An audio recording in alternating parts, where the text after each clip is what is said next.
आरतना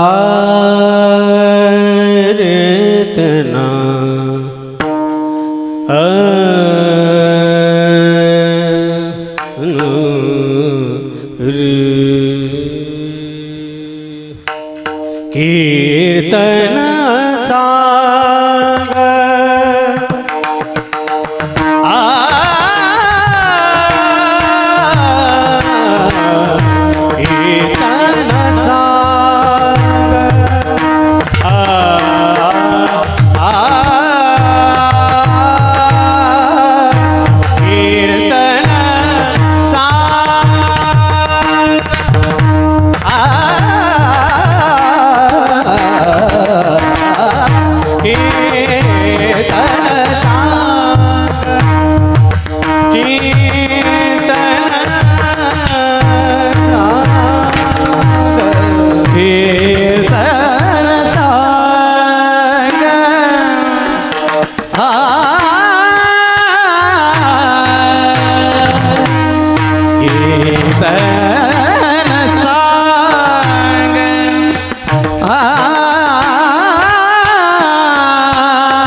कीर्तन सांग कीर्तन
हरी रूप होया अंग हरी रूप प्रेम चंदनाथ डोले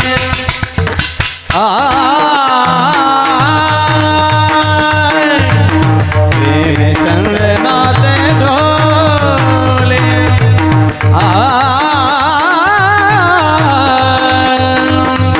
प्रेम चंदनाथ डोले प्रेम चंदनाथ डोले प्रेम चंदनाथ डोले प्रेम हर पले देह भाव हर पले देह भाव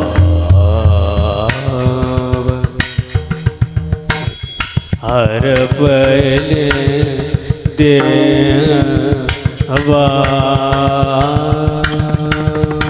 हर पले देह भाव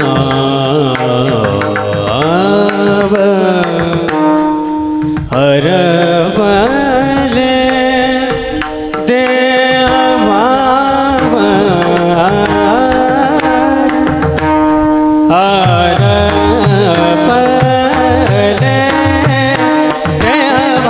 हर पले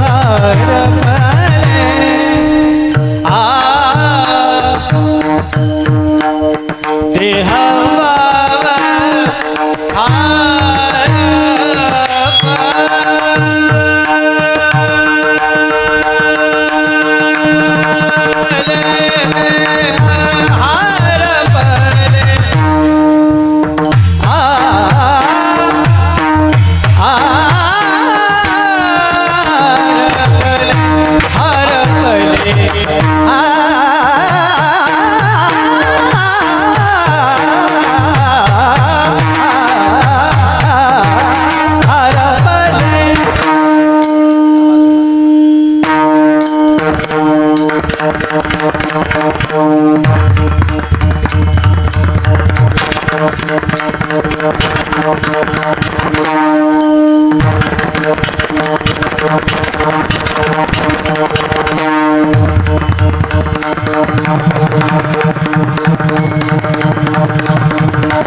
हर पले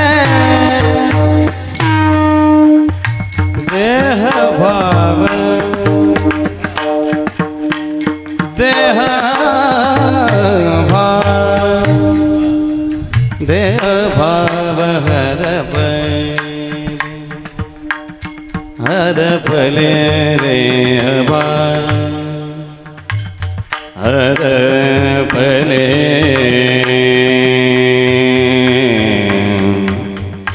देह भाव देह भाव हर पले देह भाव हर पले देह भाव हर हरपले देह हरपले देह भाव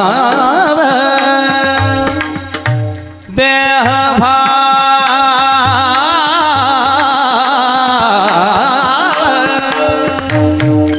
हरपले देह भाव हरपले देह भाव हरपले देह भाव हरपले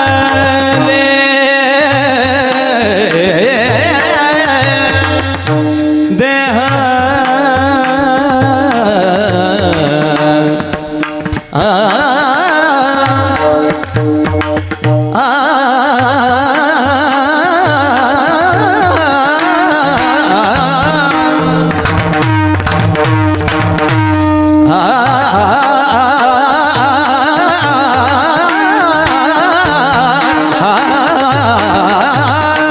हरपले देह भाव हरपले देह भाव हरपले देह भाव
सजनी जरे रे जरे रे जरे रे धनी रे धनी जरे रे जरे मम रे मधा धा मधा सजनी रे रे धनी जरे मम रे मरे जरे रे रे जरे रे धनी मधनी सा धनी धनी सा मधनी सा धनी धनी सा मधनी सा धनी हरपले देह भाव हरपले देह हरपले देह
कीर्तन चांग होय अंग हरिरूप प्रेमी छंदेनाचे डोले हरपले देहभाव एक देशी जीव कळा हास्त कळा सोयरा प्रेमे छंदेनाचे डोले हरपले देहभाव तुका म्हणे उरला देव गेला भेव त्या काळी प्रेमे छंदेनाचे डोले हरपले देहभाव पांडुरंगा करू प्रथमा पांडुरंगा करू प्रथमा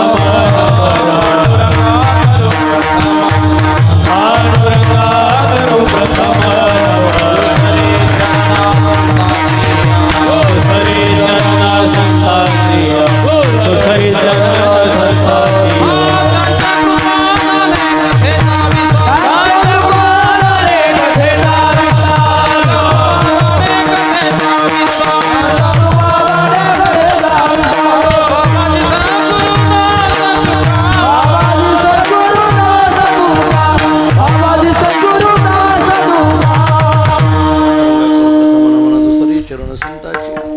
त्यांच्या कृपादाने कथेचा विस्तारू बाबाजी सद्गुरुदास मस्तक हे पायावरी या वारकरी संताची जेने पंढरी सारिखाची आपुला धामणगाव केला वैकुंठाधिपती श्री विठ्ठल सखा सोयरा जोडीला जो का भक्त विरक्त भूतळवटी विख्यात हा बोधला त्या श्री संत सद्गुरुमान कोजी चरणी साष्टांग मी घातीला विढाला विठाला विठाला विठाला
कीर्तन चांग होय अंग हरिरूप प्रेमी छंदेनाचे डोले हरपले देहभाव प्रस्तुत कीर्तन रूपी सेवेकरिता म्हणजे निरूपणाकरिता प्राप्त असणारा अभंग महान भगवत भक्त जगद्गुरु श्री संत तुकाराम महाराज यांचा अत्यंत प्रसिद्ध महत्त्वाचा कीर्तन भक्तीचा विचार करणारा गोड असा चार चरणाचा अभंग आहे. या अभंगातून जगद्गुरु श्री संत तुकाराम महाराज सांगतात कीर्तन चांगलं आहे अंग हरिरूप करून देणारं आहे. पहिला परिणाम सांगितला अंग हरिरूप करून देणारं होय अंग हरिरूप अशा या पद्धतीचं कीर्तन आहे. कीर्तन चांग एवढ्यावर महाराज थांबत नाहीत. महाराज आणखीन एक परिणाम सांगतात हरपले देहभाव कीर्तन चांग. तिसरा परिणाम सांगतात हा सकळा सोयरा कीर्तन चांग. आणि चौथा परिणाम सांगतात गेला भिव त्या काळे कीर्तन चांग. थोडं सोपे शब्दात बोलायचं झालं तर कीर्तन चांगलं आहे. पहिला परिणाम अंग हरिरूप करून देणार आहे. दुसरा परिणाम देहभाव हरपून टाकणार आहे. तिसरा परिणाम परमात्मा व्यापक आहे याची जाणीव करून देणार आहे. आणि चौथा परिणाम मृत्यूची भीतीच घालविणारं आहे. विठाला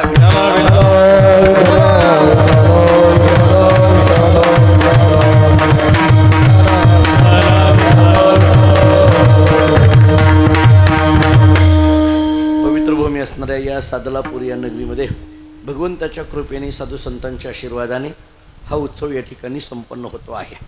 अखंड हरिनाम सप्ताह तथा ग्रंथराज ज्ञानेश्वरी पारायण सोहळा, श्रीमद भागवत कथा ज्ञानयज्ञ सोहळा या गावामध्ये प्रासादिक पद्धतीने हा उत्सव संपन्न होतो आहे. या गावातीलच एक अत्यंत परमार्थप्रेमी म्हणून ज्यांच्याकडे पाहिलं जातं ते आदरणीय श्री व्यंकटजी देवीदासराव कोडगिरे आणि त्यांचे चिरंजीव प्रमोदजी व्यंकटजी कोडगिरे या पितापुत्राच्या संयोजनातून आणि वारकरी संप्रदायामध्ये काम करणारी सर्वच या भागातली पूजनीय मंडळी, महाराज मंडळी या सर्वांच्या उपस्थितीमध्ये हा सोहळा या ठिकाणी संपन्न होतोय. विठ्ठल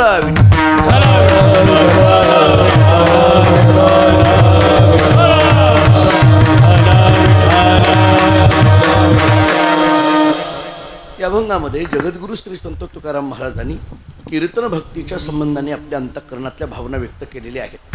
कीर्तन भक्ती असा शब्द मी वापरतोय. मुळात भक्ती म्हणजे तरी नेमकं काय? भक्ती साधन आहे का साध्य आहे?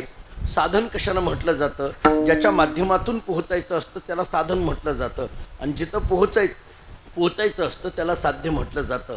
साधनं म्हटलं की अनेक असतात आणि साध्य म्हटलं की एक असतं. हे भक्ती जी सांगितली जाते तिला साधन म्हणायचं का साध्य म्हणायचं? थोडक्यात भक्तीच्या माध्यमातून कुठं पोहोचायचं आहे असं म्हणून साधन म्हणायचं का भक्ती प्राप्त होणं हे एवढंच एक साध्य म्हणायचं?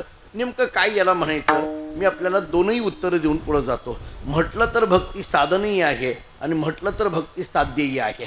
एका वाक्यात बोलायचं झालं तर भगवत प्राप्ती होईपर्यंत भक्ती साधन आहे आणि भगवत प्राप्ती नंतर भक्ती ही साध्य आहे. विठ्ठल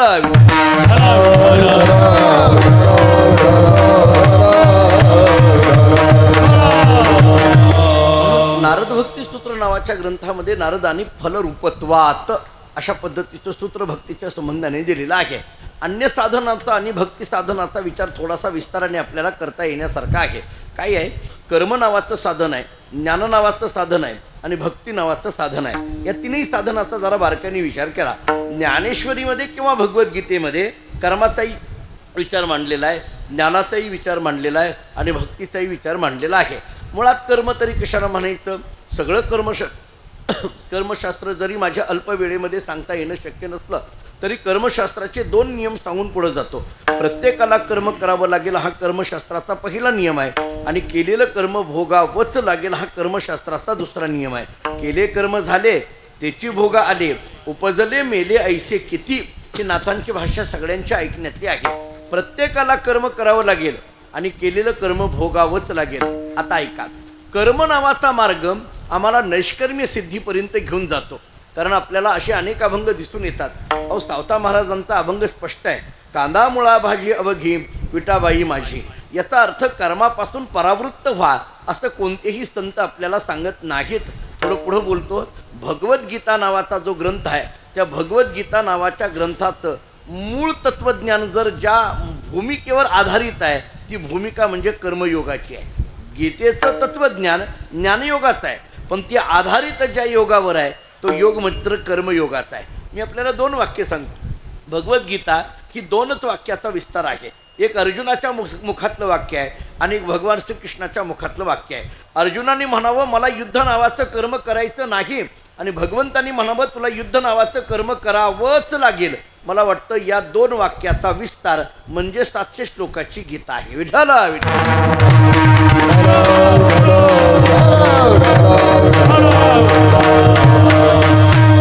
त्यामुळे या दृष्टीने आपण जरा बारकाईने बघितलं तर लक्षात येण्यासारखं आहे. कर्म नावाचा मार्ग तसा पाहायला गेला तर अत्यंत सूक्ष्म आहे. ऐका आता थोडं पुढं. कर्म नावाचा मार्ग तसं पाहायला गेलं तर अत्यंत सूक्ष्म आहे.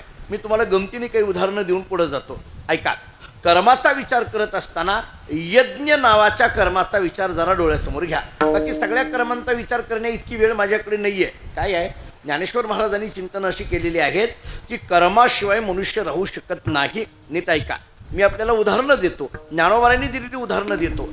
मडकं आहे, त्या मडक्याने मातीचा कंटाळा करून जमेल का? मला सांगा. मडकं माहिती आहे ना आपल्याला? मडकं म्हणा, गाडगं म्हणा किंवा घट म्हणा, त्याला तत्वज्ञानामध्ये घट म्हटलं जातं. मडकं माहीत आहे ना आपल्याला? मडकं माहिती आहे ना? जरा पुढं बोलू. माहीतच असलं पाहिजे. शेवटी कोण आहे? नाही, मी काल्याच्या कीर्तनार्थ म्हणतोय, दुसरं नाही डोक्यात घेत मी. ते लागत नाही का काल्याला? म्हणजे याचा अर्थ मडकं आपल्याला माहीत आहे. मडकं म्हटलं की माती आधीच नाव. मडक्याने असा विचार करून जमेल का मी मडकं नावाने आकाराला येणार पण मातीचा मात्र स्वीकार करणार नाही असं म्हटलं तर शक्य आहे का? आता थोडं पुढं ऐका. मडकं म्हटलं की त्यांना मातीचा कंटाळा करून जमत नाही. कपडा म्हटलं की त्यांनी तंतूचा कंटाळा करून जमत नाही. पाणी म्हटलं की त्यांना ओलेपणाचा कंटाळा करून जमत नाही. अग्नी म्हटलं की त्यांनी उष्णतेचा कंटाळा करून जमत नाही. तसं मनुष्य शरीर म्हटलं की कर्माचा कंटाळा करून जमत नाही. लक्षात घ्या. त्यामुळे कर्म हे करावंच लागतं. प्रत्येकाच्या वाट्याला आलेली कर्माची भिन्नता वेगवेगळी आहे. इथं बसलेल्यापैकी प्रत्येकाच्या वाट्याला काही ना काहीतरी कर्म आलेलं आहे.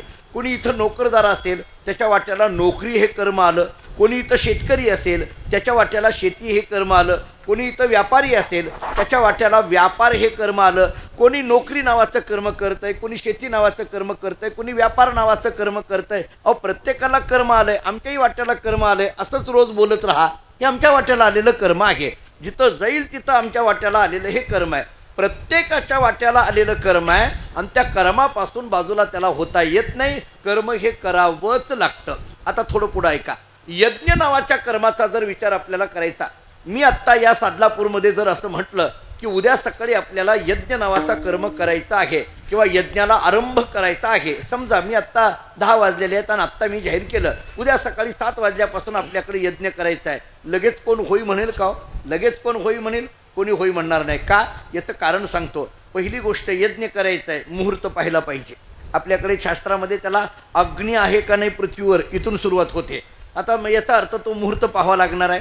यज्ञ नावाचा कर्म करायचा आहे, मुहूर्त बघावं लागेल. यज्ञ नावाचं कर्म करायचं आहे त्याच्याकरता साधन सामुग्री गोळा करावी लागेल. यज्ञ नावाचं कर्म करायचं आहे त्याच्याकरता पुरोहित व्यवस्थित पद्धतीने पुरोहिताची योजना करावी लागेल. यज्ञ नावाचं कर्म करायचं आहे त्याला यजमानाची व्यवस्था करावी लागेल. यज्ञ नावाचं कर्म करायचं आहे त्याच्या महाप्रसादाची व्यवस्था करावी लागेल. याचा अर्थ यज्ञ नावाच्या कर्माकरिता इतक्या सगळ्या गोष्टीची गरज आहे. त्याच्याशिवाय यज्ञ नावाचं कर्म सुरू करता येत नाही. मी आपल्याला आत्ता एक दुसरा प्रश्न विचारतो. मला सांगा, मी जर आत्ता जाहीर केलं उद्या सकाळी 7 वाजल्यापासून आपल्याला नामस्मरण करायला सुरुवात करायची आहे, काय अडचण आहे मला सांगा? इथं बसलेल्यापैकी कोणीतरी म्हणेल का नाही हो पंचांग बघून येऊ? काही गरज आहे का त्याची? त्याच्याकरता मुहूर्ताची काही गरज आहे का? नाही. त्याला एक सामुग्री गोळा करावी लागेल. काय आवश्यकता आहे मला सांगा? पुरोहिताची व्यवस्था करावी लागेल. काय गरज आहे सांगा? यजमानाची व्यवस्था करावी लागेल. काय आवश्यकता आहे सांगा? याचा अर्थ याच्याकरता बाकीच्या काही आवश्यकतांची गरज नाही आहे. यज्ञ नावाच्या कर्माकरता मात्र या सगळ्या गोष्टीची गरजेची आहेत आणि नाम नावाच्या कर्माकरता मात्र यातल्या कोणत्याही गोष्टीची गरज नाही. मी बोलत नाही, ज्ञानोबाराय बोलतात, काळ वेळ नाम उच्चारिता नाही. दोन्ही पक्ष पाही उत्तर, दोन्ही पक्ष पाही उत्तर, दोन्ही पक्ष पाही उत्तर, दोन्ही पक्ष पाहे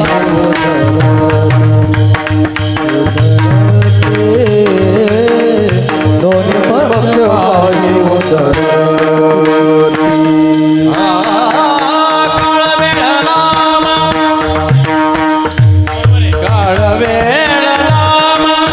उच्चारिता नाही.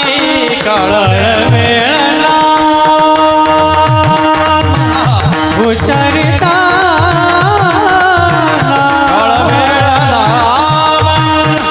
उच्चारिता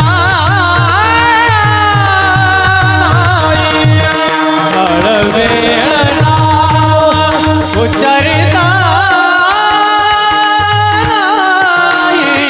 काळ वेळ नाम उच्चारिता नाही.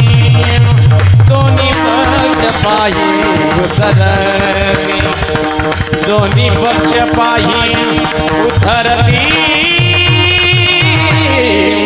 दोन्ही पक्ष पाही उतरती. काळ वेळ उच्चारिता नाही. दोन्ही पक्ष पाही उतरती, दोन्ही पक्ष पाही उद्धरते, दोन्ही पक्ष पाही उद्धरते. नाम उच्चारिता नाही, दोन्ही पक्ष पाही उद्धरती. याचा अर्थ भगवत भक्ती करता नामाकरता काळाचं बंधन नाहीये, वेळेचं बंधन नाहीये. पण यज्ञ नावाच्या कर्माकरता मात्र काळाचं वेळेचं बंधन आपल्याला स्वीकारावंच लागतं. तैसे नव्हे नाम सर्व मार्ग वरिष्ठ, येथे काय कष्ट न लाग, येथे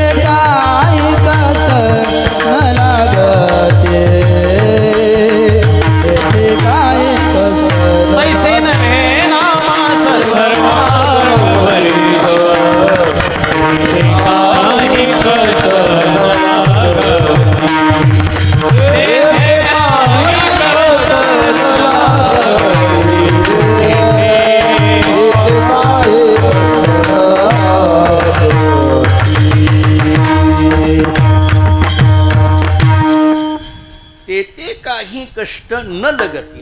याचा अर्थ नाम नावाच्या साधनामध्ये मात्र कोणत्याही कष्टाची आवश्यकता पडत नाही.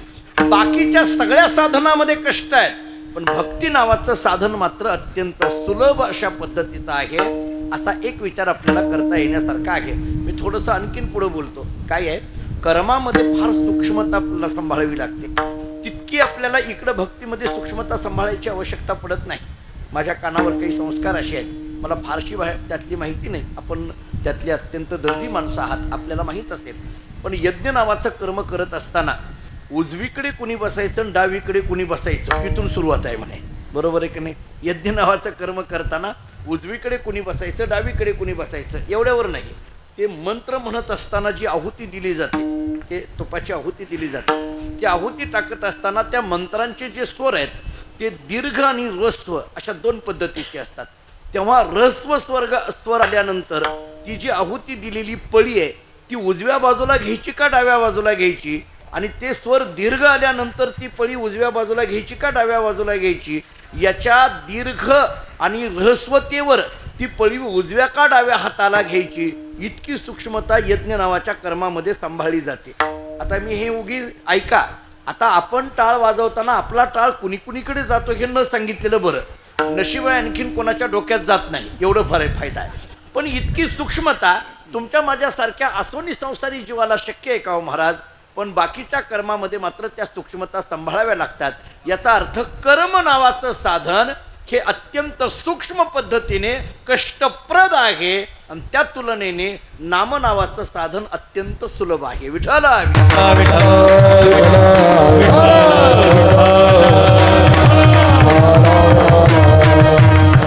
ठीक आहे, एक मुद्दा झाला.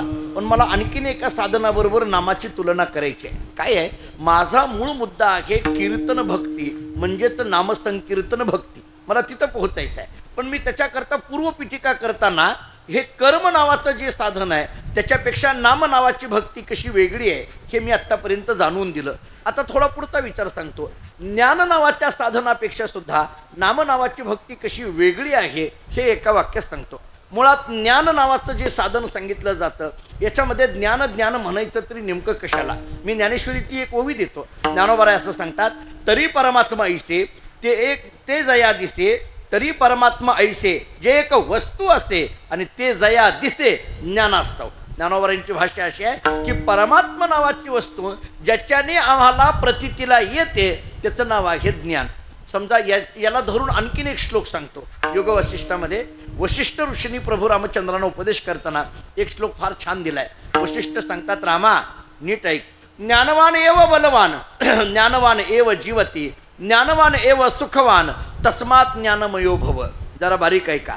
ज्ञानवान एव बलवान, ज्ञानवान एव जीवती, ज्ञानवान एव सुखवान, तस्मात ज्ञानमयो भव. या श्लोकाचा अर्थ असा आहे, या जगामध्ये जर बल कशाचं असेल तर ते ज्ञानाचंच आहे. या जगामध्ये जर सुख कशाचं असेल तर ते ज्ञानाचंच आहे. आणि या जगामध्ये माणूस जीवन जगला असं कशावरनं ठरवलं जात असेल तर ते केवळ ज्ञानाचंच आहे. त्यामुळे तस्मात ज्ञानमयो भव याचा अर्थ या जगामध्ये किंमत जी दिली जाते ती केवळ आणि केवळ ज्ञानाला. विठ्ठल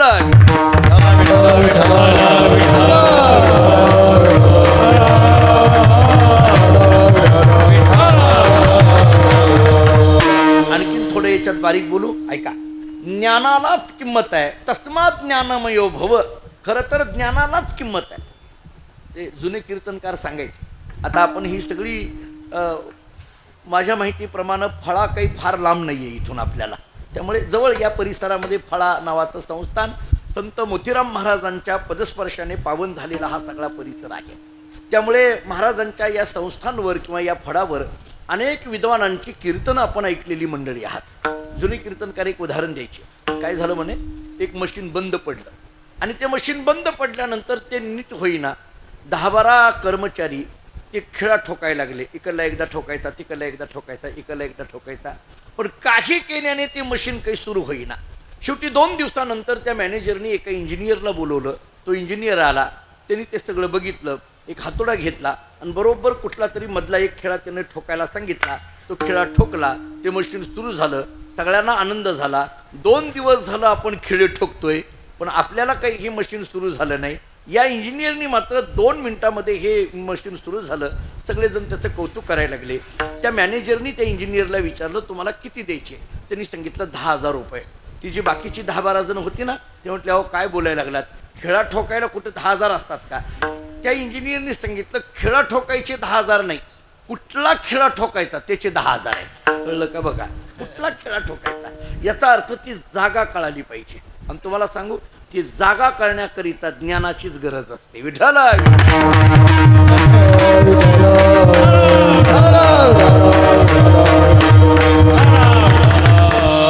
तस्मात ज्ञानमयो भव. वशिष्ठ सांगतात रामचंद्र प्रभूंना रामा ज्ञानीच हो. जरा थोडं पुढलं बोलतो ऐका. खरं तर ज्ञानीच हो. समजा ज्ञानी नाही होता आलं, ऐका, समजा ज्ञानी नाही होता आलं, अज्ञानी असलेलं बरं, पण ज्ञान बंधू कधी होऊ नये. कळलं का बघा, ज्ञानीच असावं. समजा काय मूळ मुद्दा माझा ज्ञानीच असावं, पण समजा ज्ञानी नाही होता आलं तर अज्ञानी असलेलं बरं, पण ज्ञान बंधू कधी होऊ नये. तुम्ही सगळी सादलापूरकर म्हणतात हे ज्ञान बंधू काय आहे, सांगतो मी आपल्याला. ते सांगायलाच इतक्या दुरून आलोय आता, सांगतो. ज्ञानबंधू म्हणजे काय, ज्ञानी, अज्ञानी आणि ज्ञानबंधू याच्यातले एक एक अर्थ सांगतो. ज्यांच्याकडे ज्ञान आहे त्यांना ज्ञानी म्हणा, ज्यांच्याकडे ज्ञान नाही त्यांना अज्ञानी म्हणा. ज्ञानबंधू कुणाला म्हणायचं, ज्ञान नसतं पण ज्ञान असल्यासारखा आवांत त्याचं नाव ज्ञानबंधू. कळलं का बघा, आता कळलं का हे ज्ञान. अल्पविद्या परी गर्व शिरोमणी, अल्पविद्या परी गर्व शिरोमणी, मजहूनी ज्ञानी कोण आहे, मजहूनी ज्ञानी कोण आहे.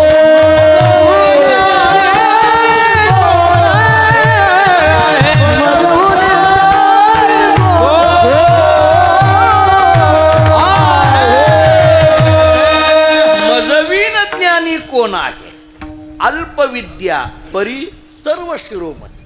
अल्पविद्या आहे किती, जरा ज्ञानबंधू हा शब्द महाराजांनी प्रमाण दिलं त्याच्यातून कळून घ्या. आणि हे प्रमाण ऐकूनही नाही कळालं तर एका शब्दात सांगू का, अर्धवट शाना. आता कळलं का बघा, याच्यापेक्षा सोपं सांगता येत नाही. आता ज्ञानबंधू ज्ञान नसतं पण ज्ञान असल्यासारखं आपल्याकडे दाखवतो. तुम्हाला गमतीने पुढलं बोलू, या जगाला ज्ञानी लोकांचा त्रास नाही, ज्ञानी लोकांचा त्रास नाही का, चौथी याची ठाई काहीच करणे नाही. जरा पुढलं बोलू, अज्ञानी लोकांचाही त्रास नाही, कारण ती म्हणतात आपल्याला याच्यातलं काही कळतच नाही, त्यामुळे त्यांचाही त्रास नाही. या जगाला त्रास आहे ही या मधल्याचा आहे, ज्ञानबंधू. ही जे ज्ञानबंधू आहे का नाही याचा त्रास आहे.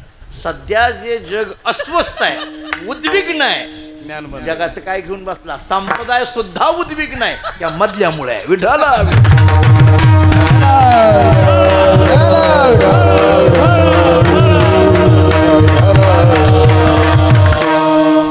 आणखीन एका वेगळ्या पद्धतीने हा ज्ञानबंधू सांगतो. ज्ञानेश्वरीतलीच एक ओवी देतो. काय आहे, विस्तार फार मोठा आहे पण थोडक्यात सांगतो. भगवान श्रीकृष्ण परमात्माने अर्जुनाचा पहिल्या दुसऱ्या अध्यायातला जो संवाद आहे त्याच्यात चाललेली चर्चा आहे. ते अर्जुनाने हातातलं धनुष्य खाली टाकलं, युद्ध करायचं नाही वगैरे वगैरे म्हणायला लागला. आणि बोलता बोलता अर्जुन देवाला सांगायला लागला, देवा युद्ध करणं चांगलं नसतंय. कोण म्हणायला लागलाय, अर्जुन देवाला. आणि त्याच्या पुढे बोलायला लागला, देवा तुला माहीत नाही हे युद्ध केल्यानंतर आपल्याच भावाला मारायचं हे पाप लागण्यासारखं आहे, हे आपल्या गुरूंना मारायचं हे पाप लागतंय, त्यामुळे हे चांगलं नाही. त्याच्या पुढे अर्जुन म्हणायला लागला, देवा हे एक तर चांगलं नाही, मी तर करणार नाही, तू सुद्धा असं कधी करायला जाऊ नको. देवाला सांगायला लागले. देव आपलं आता गप बसून ऐकायला लागले. आणि मग बराच वेळ झाल्यानंतर अर्जुनाने पुन्हा देवाच्या समोर प्रश्न केला की देवा आता हे इतकं सगळं माझं 2 अध्यायामध्ये बोलून झालंय, फक्त मला एका प्रश्नाचं उत्तर दे, खरंच मला कळेना युद्ध करावं का न करावं. अर्जुन म्हणायला लागला, देवा मला कळेना युद्ध करावं का न करावं, काय करू, मी युद्ध करू का न करू. भगवान बघत होते. थोडे भगवान हसले. हसल्यानंतर अर्जुनाने विचारलं, देवा काय झालं हसायला. भगवंतांनी सांगितलं, अर्जुना तुझं कसं झालंय सांगू का, तू मला विचारायला लागला की काय करू सांग, पण मी तुला काय सांगू. म्हणले का, त्याचं कारण आहे सांगतो. म्हटले काय आहे, तुझी स्थिती अशी आहे, तू जाणता तरी म्हणविसी परी नेनिविते न संदिशी शिकवो म्हणो तरी बोलसी बहुसाल नीती. मला वाटतं ही ओवी म्हणजे ज्ञानबंधूचं लक्षण आहे. तू जाणता तरी म्हणविसी परी नेनिवेते न संदिशी. अरे तू स्वतःला शहाणा तर म्हणून घेऊ लागला, पण नेनिवेते म्हणजे अज्ञानपणाला मात्र तू सोडायला तयार नाही. मग स्वतःला शहाणा म्हणून घेणारा आणि वेडेपणाला सोडायला तयार नाही अशा माणसाला किती जरी शिकवायला गेलं तर त्याचा काही फायदा नसतो. आणि हे सगळंच जर नाही कळालं तर एका वाक्यात बोलू, पाटी कोरी असली की लिहायला सोपं जातं, पाटी भरलेली असली की लिहायला अवघड जातं. विठ्ठल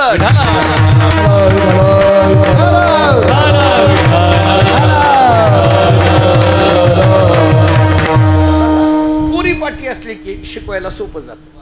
थोडं काही वाईट वाटून घेऊ नका, पण थोडं स्पष्टच बोलतो. काही नाही, एखादा जर आला का नाही, महाराज या अभंगातलं मला काही कळत नाही, काही करून मला अभंग सांगा, अशा माणसाला अभंग सांगायचं सोपं जाते. बघा कळलं का? अशा माणसाला त्या अभंगाचा अर्थ सांगायचं सोपं जातं. पण जी परीक्षा घेण्याच्या दृष्टीने आले असते की नाही आमच्याकडं, तशा माणसाला समजावून सांगणं फार कठीण जातं. का? कारण ती अभंग 4 लोकांकडे ऐकून आलेला असते आणि मग त्याच्या डोक्यात झालेला जो बुद्धिभेद आहे तो बुद्धिभेद काढता काढता वक्त्याची नाकी निघून जाते. आणि त्याच्यामुळे नेमकं तत्वज्ञान या अभंगातलं काय आहे हे त्याच्या अंतःकरणामध्ये प्रवेश करण्याकरता फार कठीण होऊन जातं. म्हणून मी सोप्या शब्दात तुम्हाला बोललो होतो, कोरी पाटी असली की लिहायला सोपं जातं आणि भरलेली पाटी असली की लिहायला अवघड जातं. ही भरलेली पाटी याचं नाव ज्ञानबंधू. विठ्ठल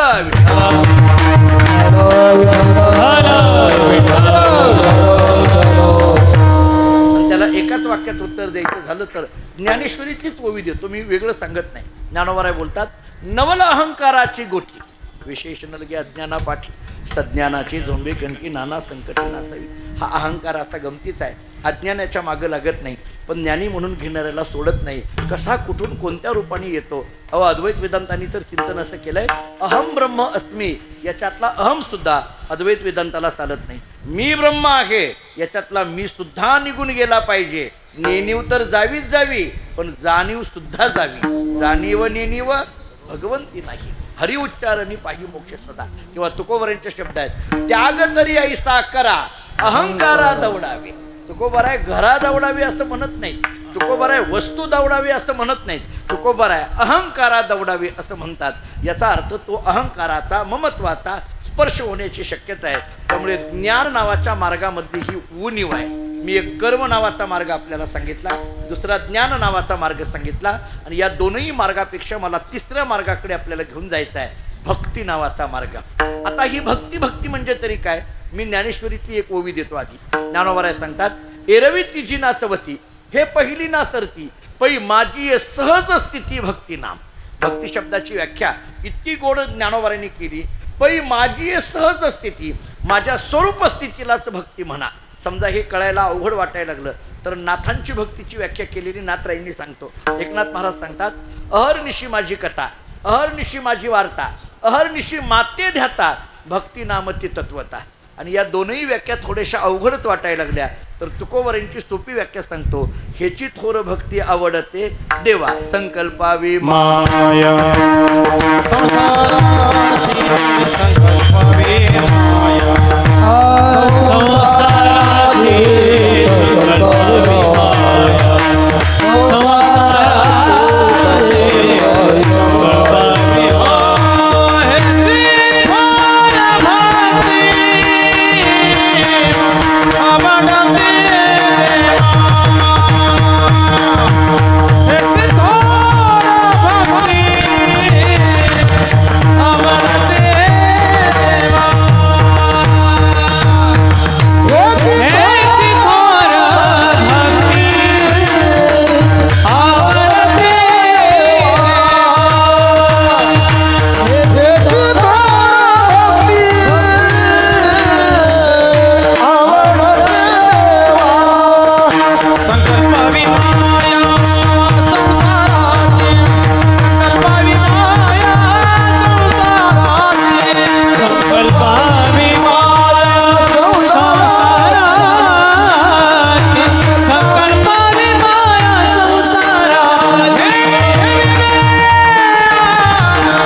देवा ही भक्तीची व्याख्या पहा.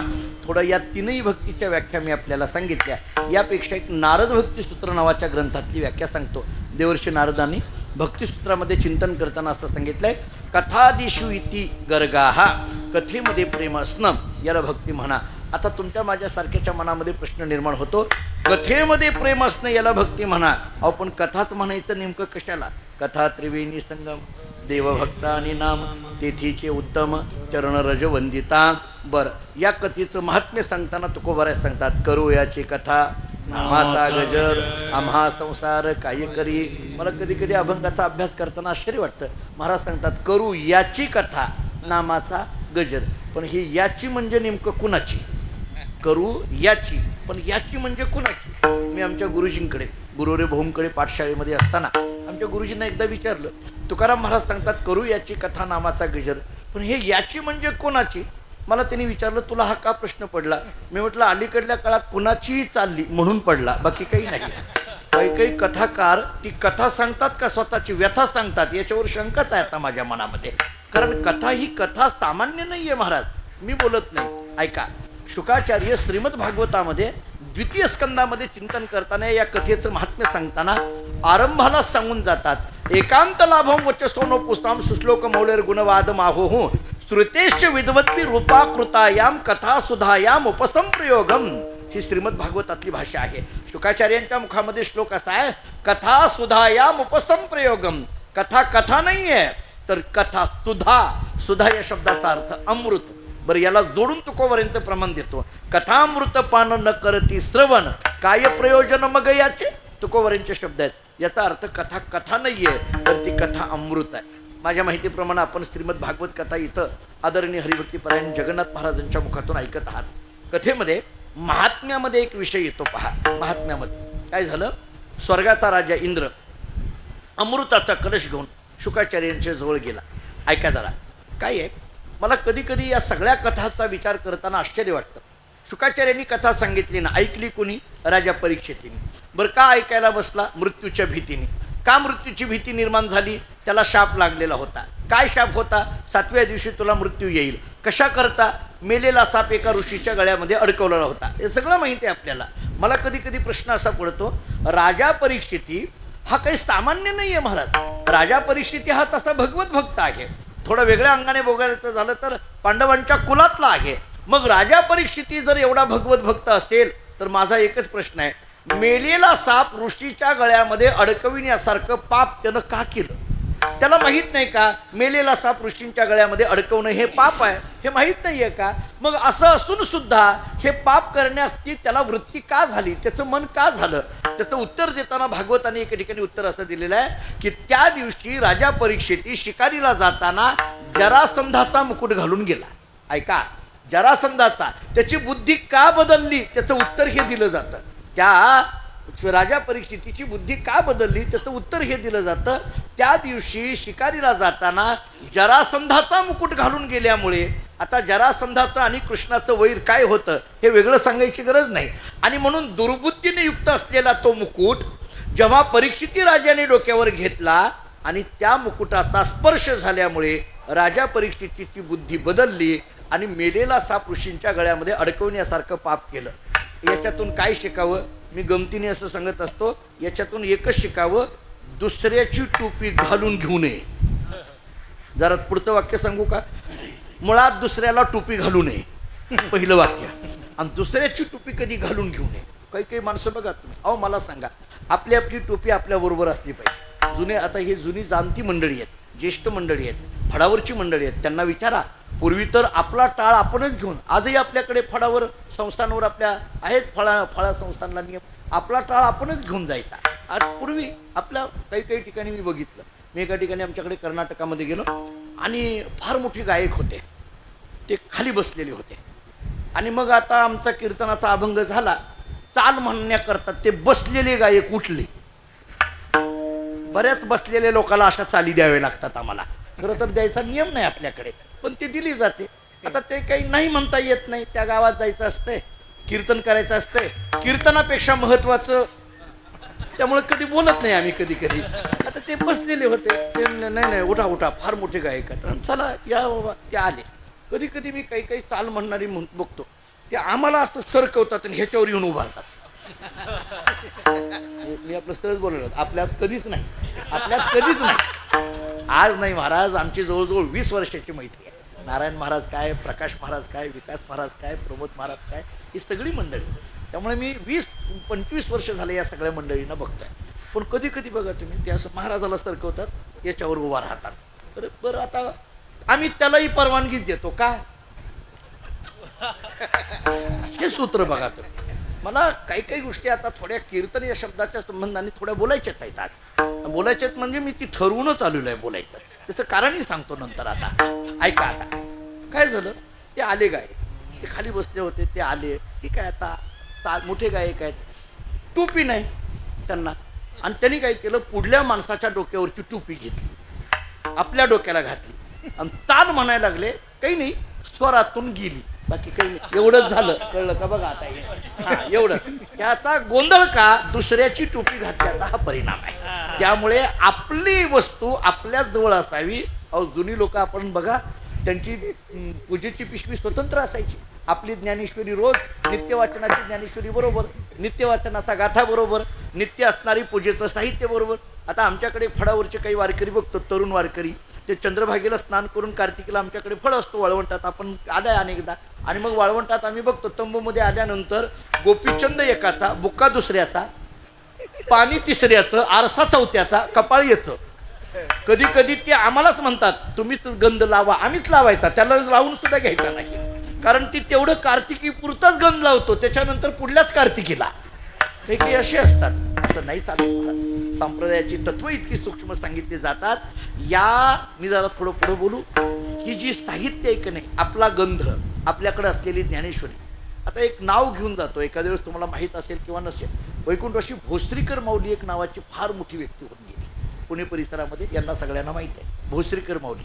केशव महाराज गाथा पाठ होता त्यांचा, सगळा गाथा पाठ, सरळ गाथा पाठ नाही, उलटा गाथा पाठ होता महाराज. आम्ही प्रत्येक दशमीला त्यांना भेटायला जायचो. गाथा कायम पाठ, सगळा गाथा पाठ. तरी ते गाथा घेऊन बसलेले असायचे, कधीही गेलं की गाथा उघडून बसलेले असायचे. मी एकदा त्यांना विचारलं, तुमचा गाथा पाठ आहे तरी रोज गाथा वाचताय, आमचे फक्त कीर्तनाचेच अभंग पाठ आहेत तरी आमची गाथ्याची गाठ नाही, असं का? मला त्यांनी फार गोड उत्तर दिलं. त्यांनी सांगितलं की कधीही कीर्तनाला जाताना गाथा पाहूनच जायचा, पाहून या ग्रंथ करावे कीर्तन. ते म्हटलं पाहूनच जायचं. म्हटलं पाठ असलेला अभंग तरी हो म्हटलं तरी. म्हटलं का? त्यांनी मला उत्तर एवढं गोड दिलं की आपण कीर्तनाला जाताना गाथ्यामध्ये तो अभंग पाहून जाणं म्हणजे अगोदर गाथ्याला नमस्कार करणं आणि मग कीर्तनाला जाणं, आणि गाथ्याला नमस्कार करणं म्हणजे प्रत्यक्ष जगद्गुरु तुकोबारांच्या पाया पडून कीर्तनाला जाणं. हा त्यातला अर्थ आहे, लक्षात घ्या. हा त्यातला बारीक अर्थ आहे. आणि एक दुसरा अर्थ त्यांनी असा सांगितला, तोच अभंग आम्ही पुन्हा पुन्हा वाचायला लागलो, पुन्हा पुन्हा वाचायला लागलो, कैक वेळेला वाचायला लागलो. पारायण हा शब्द काय आहे सांगू का? आपल्याकडे जे पारायण केलं जातं, बऱ्याचदा काही काही लोक म्हणतात तुम्ही 3-3 तास ज्ञानेश्वरीची पारायण करता, 6-6 तास गाथेची पारायण करता, काय होतं? आम्हाला कॉलेजमध्ये असताना एका माझ्या मित्राने विचारलं, पारायण एवढं करतो, पारायण केल्याने काय होतं? मी एकाच वाक्यात उत्तर दिलं, पारायण केल्याने नारायण होतं, म्हणजे नारायण असं म्हटलं मी. पारायण बघा तुम्ही, त्याची अनुभूती ज्याच्या त्याला येत असते. त्या ओवीवरनं जेव्हा आपण बोट फिरवत असतो, कैक वेळेला ती ओवी आपल्या मुखातून किंवा त्याच्या हाताने स्पर्श करून जात असते. एकदा, दोनदा, 10दा, 15दा, 20 वेळेला, 25 वेळेला, आणि मग कधीतरी त्या ओवीचा साक्षात्कार आपल्यावर होतो, त्या अक्षरांची कृपा आपल्यावर होते. कृपा करी हरी तयावरी, कृपा करी हरी तयावरी, कृपा करी हरी दयावरी, कृपा करी हरी दयावरी. भाव धरोनिया, भाव धरोनिया वाचे ज्ञानेश्वरी, भाव धरोनिया वाचे ज्ञानेश्वरी. कृपा करी हरी तयावरी, तयावरी, कृपा करी हरी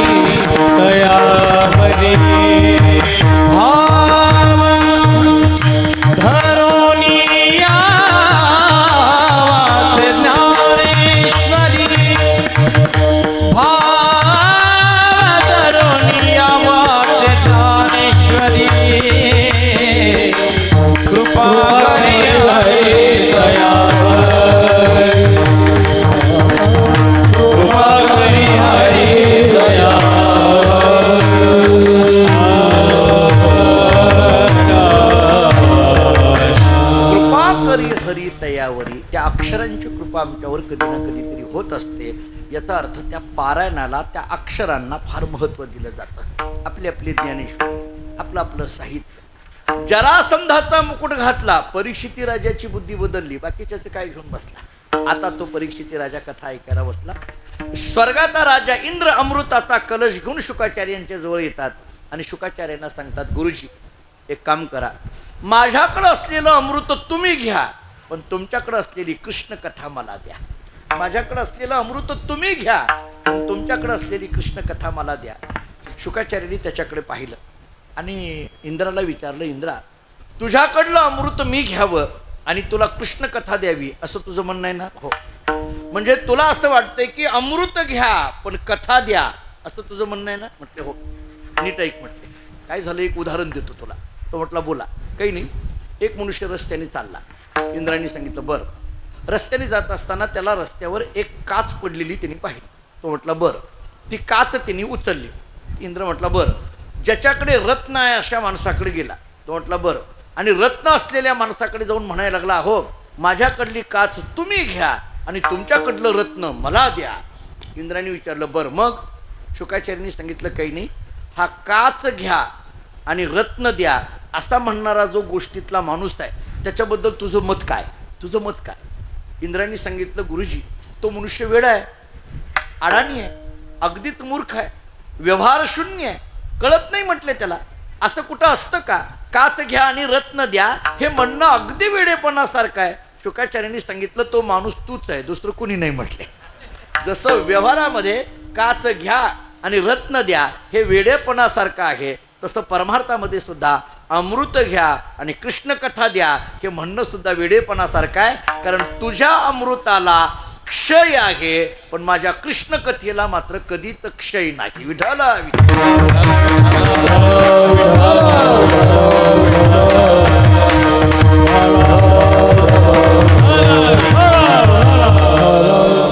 याचा अर्थ ही कथा आहे आणि या कथेमध्ये प्रेम असणं याला भक्ती म्हणा असाही एक भक्ती शब्दाचा विचार केला जातो. ही कथा कलियुगामध्ये कीर्तनाच्या माध्यमातून प्रगट झाली आणि मग कलौतद हरी कीर्तनात कलियुगा माझी करावी कीर्तन तेने नारायण देईल भेटी.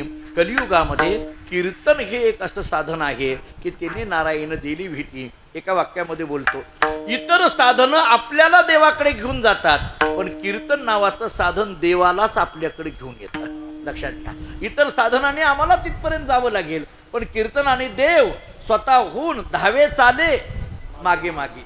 सुखे येतो घरा नारायण, द्वारकेचा राणा पांडवा घरी. या सगळ्या प्रमाणावरून आपल्या लक्षात येतं की स्वतःहून तो येतो. आणि मग असं कलयुगामध्ये या कीर्तनाचं महात्म्य जेव्हा जगद्गुरु तुकोबाराय ही व्यक्त करायला लागले, एक मनुष्य तुकोबारायांच्या जवळ गेला आणि तुकाराम महाराजांना म्हणायला लागला, महाराज कर्म नावाचं साधन, ज्ञान नावाचं साधन, भक्ती नावाचं साधन, या तीन साधनामध्ये भक्ती नावाचं साधन तुम्ही श्रेष्ठ सांगता आणि त्याच्यातही कीर्तन नावाची भक्ती देवाला आपल्याकडे आकृष्ट करते असं म्हणता. पण आम्हाला असा प्रश्न पडतोय की नेमकं हे कीर्तन म्हणजे तरी काय? या कीर्तनाचा नेमकं खरा अर्थ तरी नेमकं काय? हे कीर्तन असतं तरी नेमकं कसं? या कीर्तनाचे प्रकार तरी नेमकं काय आहेत? नव्हे नव्हे या कीर्तनाचा आमच्या जीवनावर परिणाम तरी काय होणार आहे? मला वाटतं या सगळ्या प्रश्नाची उत्तर तुकाराम महाराजांनी दिली. त्याच्यात त्या पहिल्या प्रश्नाचं उत्तर अभंगाच्या पहिल्या कीर्तनाचा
कीर्तनच अंग कीर्तनच अंग होय अंग हरिरूप. जगद्गुरु श्री संत तुकाराम महाराजांनी त्या कीर्तनाचं महात्म्य प्रतिपादन करताना पहिलाच विचार सांगितला, कीर्तन चांगलं आहे, चांगलं आहे, अंग हरिरूप करून देणारं आहे. मला कधी कधी प्रश्न पडतो, हे अंग हरिरूप करून देणारं कीर्तन आहे, प्रश्न एवढाच आहे, जरा बालिश वाटेल प्रश्न पण बारकाईने ऐका. काही नाही, आपण एवढी वर्ष झालं कीर्तन ऐकतो. कधी कधी काही लोक भेटून आम्हाला म्हणतात, महाराज गेली 50 वर्ष झालं आम्ही कीर्तन ऐकतोय असं म्हणतात. एकाने तर मला सांगितलं, महाराज तुमच्यासारखे 50 कीर्तनकार. मी पुढलं बोलत नाही काय बोलला तो. आता माझा प्रश्न काय आहे तो नीट ऐका. आपण एवढी वर्ष झालं कीर्तन ऐकता का नाही? हो. अनेक अभंगावर कीर्तन ऐकली? हो. अनेक अभंगावर अनेक महाराजांची कीर्तन ऐकली? हो. जरा पुढं गमतीने बोलू, एकाच अभंगावर एकाच महाराजाचं अनेकदा ऐकलं. आता होतं, दुसरा अभंग भेटलाच नाही, करावं काय आता. तर झालं हे. आता मला बोलायचं असं आहे, एवढी कीर्तन ऐकली, कधीतरी आम्हाला असं वाटलं का की आमचं अंग हरिरूप झालं? जर मग इतकी कीर्तन ऐकूनही आमचं अंग हरिरूप झालं असं वाटलं नसेल, तर मग आम्ही ऐकत होतो ते कीर्तनच ऐका नाही, याच्यावर मनात शंका येते. आणि हे प्रश्न श्रोत्यांनी स्वतःला विचारावा असा नाही, हा प्रश्न कधीतरी वक्त्यांनी विचारला पाहिजे. मी कीर्तन करणारा जो आहे, मीही मला कधीतरी विचारलं पाहिजे, मी एवढी कीर्तनं करतो, माझ्या कीर्तनामध्ये माझं अंग हरिरूप कधी झालंय का? आणि जर माझ्याच कीर्तनात माझं अंग हरिरूप झालेलं नसेल, तर मग मी करतोय ते कीर्तनच आहे का नाही, याच्यावर माझ्यात मनात शंका येते. मग माझा प्रश्न आहे, कीर्तन म्हणजे नेमकं काय? कीर्तन या शब्दाचा अर्थ काय? एखादा अभंग घेतला, 2 तास बोललो, झालं, एवढ्यालाच कीर्तन म्हणायचं का? कीर्तन ही क्रिया आहे का कीर्तन ही भावना आहे? विठ्ठल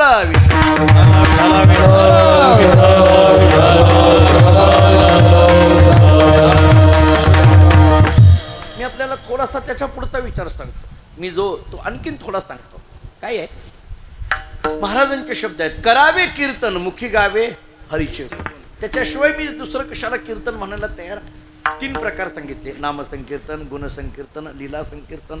याच्यात नामसंकीर्तन याचा अर्थ आहे अखंड नामचिंतन. नारद भक्ती सूत्रामध्ये नारदांनी असं सांगितलंय, अव्यावृत भजनात किंवा पांडुरंग ध्यानी, पांडुरंग मनी, जागृती स्वप्नी, पांडुरंग दिनरजनी हाची धंदा, गोविंदाचे पोवाडे, अखंड नामचिंतन चालणं, याला नामसंकीर्तन म्हटलं जातं. महाभारतामध्ये एक श्लोक प्रसंग फार गोड आहे. भगवान श्रीकृष्ण परमात्मा द्वारकेचे राजे राजसिंहासनावर असे बसलेले होते आणि राजसिंहासनावर बसलेले, दुपारची वेळ होती आणि तेवढ्यामध्ये रुक्मिणी माता भगवंताकडे आल्याने विचारलं, प्रभू आज निवांत आहात का? म्हटले हो निवांत आहे. काही नाही, मग एक छोटेखानी सगळ्या महिला एकत्रित करून एक छोटेखानी मला कार्यक्रम करायचा आहे, तुमच्या उपस्थितीमध्ये करायचा आहे, मी सायंकाळच्या वेळेला नियोजन करू का? भगवंतांनी सांगितलं काही हरकत नाही, करा. मग मी तयारीला लागू? हो लागा. निघालेल्या रुक्मिणी माता पुढे गेलेल्या पुन्हा माघारी आल्या आणि पुन्हा विचारलं, प्रभू नक्की याल ना? हो नक्की येतो. तरी विचारलं, तुमच्या तुम्ही येता का? बोलवायला पाठवू? देवाने विचारलं, इथून उठायचं आणि पलीकडे जायचं, काय बोलवायची गरज आहे? ते म्हणते तसं नाही, चोपदार आल्याशिवाय यायचं नाही, सवय लागली तुम्हाला म्हणून विचारलं, बाकी काही नाही, तुमच्या तुम्ही याल? हो नक्की येतं. झालं. रुक्मिणी माता त्या तयारीला लागल्या, सगळ्या महिला गोळा केल्या. काय त्यांचं ते चाललेलं होतं, सायंकाळी 5 वाजता देव येतो म्हटलेले होते. सायंकाळच्या वेळेला वाट बघत त्यांची तयारी चाललेली होती. दुपारची वेळ होती. भगवान असे शांतपणे बसलेले होते आणि तेवढ्यामध्ये अर्जुन देवाला भेटण्याकरता द्वारकेमध्ये आले. आता अर्जुन आलेला बघितल्याबरोबर देवाचं आणि अर्जुनाचं नातं काय? मी ज्ञानेश्वरीतली एकच ओवी देतो. ज्ञानोबाराय सांगतात, अर्जुना तू प्रेमाचा पुतळा, भक्तीचा जिवाळा, मैत्रीची चितकळा धनुर्धरा. इतकं गोड वर्णन अर्जुनाचं दुसरं कुणाला जमलं नाही महाराज. मैत्रीची चितकळा. आणि मग अर्जुनानं बघितल्याबरोबर देव उठतात, धावत जातात, कडकडून मिठी मारतात आणि देव सांगतात, अर्जुना फार दिवसानंतर तू आला, मला तुझ्याशी बोलायचं आहे. अर्जुनाने सांगितलं, देवा मलाही तुमच्याशी बोलायचं आहे. म्हटले मग चल बसूया, बोलूया. तर तेव्हा अर्जुनाने सांगितलं, देवा मी जरा प्रवास करून आलोय, थकलोय, मला जरा झोपायला जागा द्या, थोडं झोपून झाल्यानंतर, विश्रांती झाल्यानंतर बोलतो. कुठं झोपू? देवाने सांगितलं, झोप इथं. अर्जुनाने सांगितलं, देवा इथं कसं काय झोपू? भगवान म्हटले, इथं येऊन झोपलं तरी चालतंय. तुम्हाला नाही म्हणत मी झोपू नका तुम्ही, हे मी महाभारतातलं सांगतोय. तुम्ही बसल्या बसल्या चालू आहे तुमचा कार्यक्रम, मला लक्षात आलंय. इथं येऊन झोपलं तरी चालतंय. हो असं म्हटल्याबरोबर अर्जुन असा पडला आणि पडल्या पडल्या त्याला झोप लागली. झोपी गेलेला अर्जुन बघितल्याबरोबर देवाने विचार केला, जावं तो रुक्मिणीचा काय कार्यक्रम आहे तेवढा उरकून यावा, म्हणून असं उठून निघणार. पुढं ऐका, अर्जुनातल्या झोपेमध्ये रोमातून कृष्ण कृष्ण भजन बाहेर पडत होतं. आणि हे ऐकल्याबरोबर पुढे गेलेले देव असे सिंहासनावर बसले, शांतपणे ते भजन ऐकण्यामध्ये तल्लीन झाले. 5 वाजून गेल्या, वेळ टळून गेली, आणखीन देव येत नाही आहेत. रुक्मिणी मातेच्या लक्षात आलं, निघताना कुणीतरी आलंय आणि हे बोलत बसलेले आहेत, कोणाला तरी बोलवायला पाठवावं. नारदा इकडे या.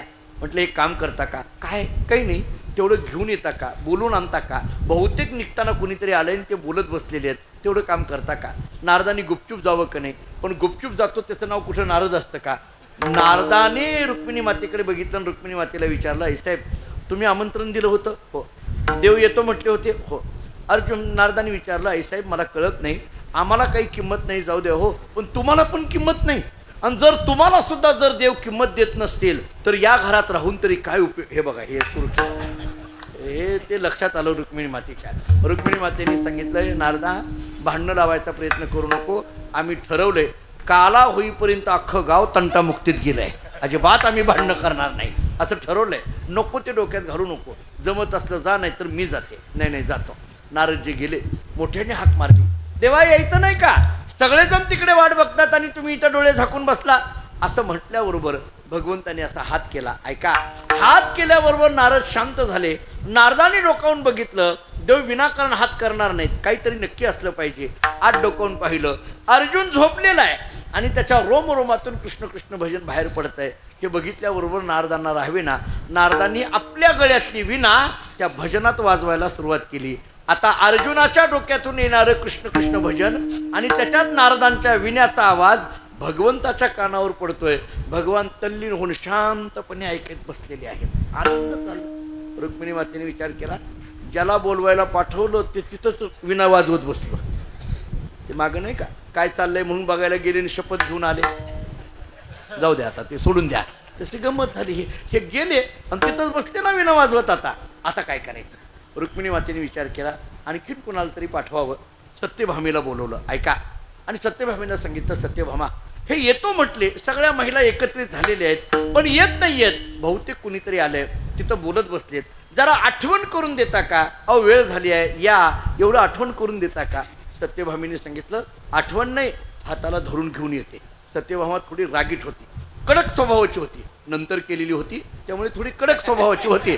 आणि मग त्या सत्यभामेने थोडंसं रागाच्या भरामध्ये महाद्वारामध्ये गेल्या आणि मोठ्याने हाक मारली, प्रभू यायचं नाही का? सगळेजण तिकडे वाट बघतात आणि तुम्ही डोळे झाकून असं बसलाय. असं म्हटल्याबरोबर भगवंताने असा हात केला. ऐका, हात केल्याबरोबर सत्यभामा शांत झाली. देवाने हात करावा आणि सत्यभामा शांत व्हावी. हे मी महाभारतातलं सांगतोय, कळलं का? घरी जाऊन हात करायचा नाही. उद्या हातासहित कीर्तनाला यायचं आहे, हे लक्षात ठेवा. आपले हात शाबूत ठेवायचे असतील तर हे ऐकलेली इथं सोडून द्या. आता ते महाराज भगवंताचा हात केल्याबरोबर सत्यभामा शांत झाली. सत्यभामेने डोकावून पाहिलं, काय आहे? अर्जुन झोपलेले आहेत, त्यांच्या रोमातून कृष्ण कृष्ण भजन बाहेर पडत आहे. जवळ असलेली नारद विणा वाजवत आहेत. हे बघितल्याबरोबर सत्यभामेला राहावेना, सत्यभामेने पलीकडे पडलेले 2 टाळ उचलले आणि त्या कृष्ण कृष्ण भजनामध्ये वाजवायला सुरुवात केली. आता गंमत ऐका, अर्जुनाच्या डोक्यातून येणारं कृष्ण कृष्ण भजन अगोदर तर भगवंताच्या कानावर आहे, त्याच्यामध्ये विण्याचा आवाज कानावर आहे आणि त्याच्यामध्ये आता सत्यभामेचा टाळ कानावर आहे. हा सगळा ध्वनी भगवंताच्या कानावर पडतोय. भगवान तल्लीन होऊन शांतपणे ऐकत बसलेले आहेत. रुक्मिणी मातेने विचार केला, आता कोणाला बोलवायला पाठवायचं नाही, आपणच जायचं म्हटले. रागात होत्या जरा आणि रागाच्या भरामध्ये रुक्मिणी माता आल्या आणि मोठ्याने हाक मारली, प्रभू यायचं नाही का? जर तुम्हाला यायचं नव्हतं तर इतक्या सगळ्या महिला मला एकत्रित करायला कशाला लावल्या? का असं तुम्ही केलं? असं म्हटल्याबरोबर भगवंताने असा हात केला. हात केल्याबरोबर रुक्मिणी माता शांत झाल्या. मी महाभारत जेव्हा वाचायला लागतो आणि या कथा वाचायला लागतो तेव्हा मला आश्चर्य वाटतं. देवाला 16,108 बायका, पण हात केल्या की गप्प बसायच्या, एवढंच सांगायचं आहे. फार काय तुम्हाला वाटलं काय आश्चर्य? काही नाही, एवढंच आश्चर्य सांगायचं होतं. बघा जमतंय का तुम्हाला? पण बघा, भगवंताने हात करावा, रुक्मिणी माता शांत झाल्या आणि मग रुक्मिणी मातेने डोकावून बघितलं. त्यांच्या लक्षात आलं अर्जुन झोपलेले आहेत. कृष्ण कृष्ण भजन त्यांच्या डोक्यातून येत आहे. जवळ असलेले नारद विणा वाजवत आहेत, सत्यभामा टाळ वाजवते आहे. मग मात्र रुक्मिणी मातेने स्वतः त्या भजनामध्ये तल्लीन व्हायचं ठरवलं. जयघोष करायला लागल्या, नृत्य करायला लागल्या. अर्जुन झोपलेला आहे, त्याला माहीतच नाही हे काय चाललंय ते. आणि मग अर्जुन जरा वेळाने उठला. उठून पाहतोय तर कुणी नाचतंय, कुणी उड्या मारतंय, कुणी विणा वाजवतंय, कुणी टाळ वाजवतंय, कुणी मृदंग वाजवतंय, कळे ना. अर्जुन देवाच्या जवळ गेले, देवाला असं हलवलं. देवा, आपल्या महालामध्ये काही उत्सव आहे का रे? सगळे टाळ विणा वाजवायला लागलेत, नाचायला लागलेत. भगवंतांनी सांगितलं हो उत्सव आहे. कशाचा उत्सव आहे? भगवंतांनी सांगितलं अर्जुना, तुझ्या मनातलं गुपित जग जाहीर झालं, त्याचा हा उत्सव आहे. विठ्ठल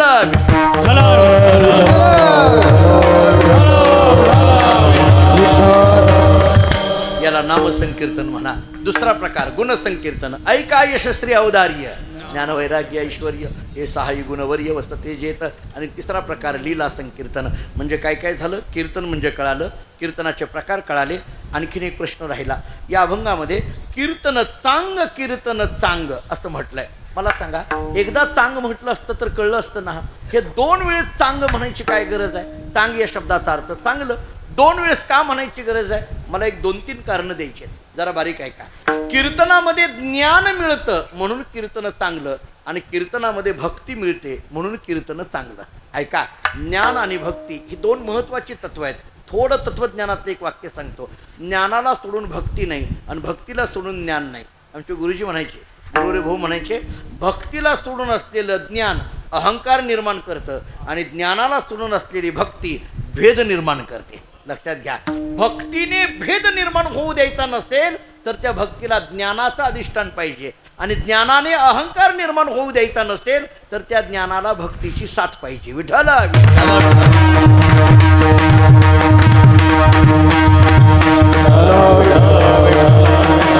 कीर्तनामध्ये ज्ञान मिळतं म्हणून कीर्तन चांगलं, कीर्तनात भक्ती मिळते म्हणून कीर्तन चांगलं. कीर्तन चांग, कीर्तन चांग. हे नाही पटलं, दुसरं सांगतो. कीर्तनामध्ये सगुण पांडुरंगाची भेट होते म्हणून कीर्तन चांगलं, आणि कीर्तनामध्ये निर्गुण तत्वाचा साक्षात्कार होतो म्हणून कीर्तन चांगलं. आता पटलं का बघा? म्हणजे कीर्तनात सगुणाची भेट आहे, निर्गुणाचा साक्षात्कार आहे म्हणून कीर्तन चांग, कीर्तन चांग. किती गोष्टी झाल्या? 2. ज्ञान मिळतं, भक्ती मिळते म्हणून कीर्तन चांग, कीर्तन चांग. सगुण निर्गुणाची भेट होते म्हणून कीर्तन चांग, कीर्तन चांग. समजा एवढ्यावर नाही पटलं, मी तिसरं उत्तर देतो. कीर्तन आरंभाला चांगलं आहे म्हणून कीर्तन चांग, आणि कीर्तन परिणामालाही चांगलं आहे म्हणून कीर्तन चांग. कीर्तन चांग, कीर्तन चांग. समजा हे नाही पटलं, मी 4थं उत्तर देतो. माझा स्वभाव असा आहे की जोपर्यंत तुम्ही कळालं म्हणून मान डोलवत नाही तोपर्यंत सोडायचं नाही. आता महाराजांना माहिती आहे, केशव महाराजांना, सदाशिव महाराजांना माहिती आहे, माझा स्वभावच असा आहे.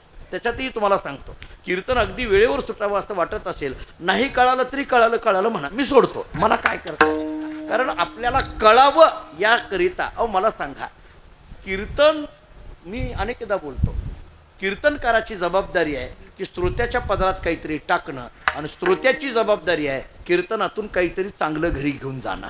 लक्षात घ्या, वक्ता आणि श्रोता असा एकजीव झाल्याशिवाय कीर्तनाचा परिणाम समाजावर होत नाही. नाहीतर असे कीर्तनकार येत राहतील, आम्ही कीर्तन करत राहू, आपणही ऐकून निघून जाल, पण आपल्या पदरात काय पडलं? आज यांनी कोडगिरी परिवारांनी एवढा मोठा उत्सव, एका परिवाराने एवढ्या मोठ्या उत्सवाचं आयोजन केलं, लाखो रुपये त्यांना खर्च या उत्सवाचा येतोय, पण याच्या पाठीमागं भावना काय? काहीतरी समाजाच्या पदरामध्ये चांगलं पडावं याच्याकरता केलेला हा ज्ञानयज्ञ आहे. विठ्ठल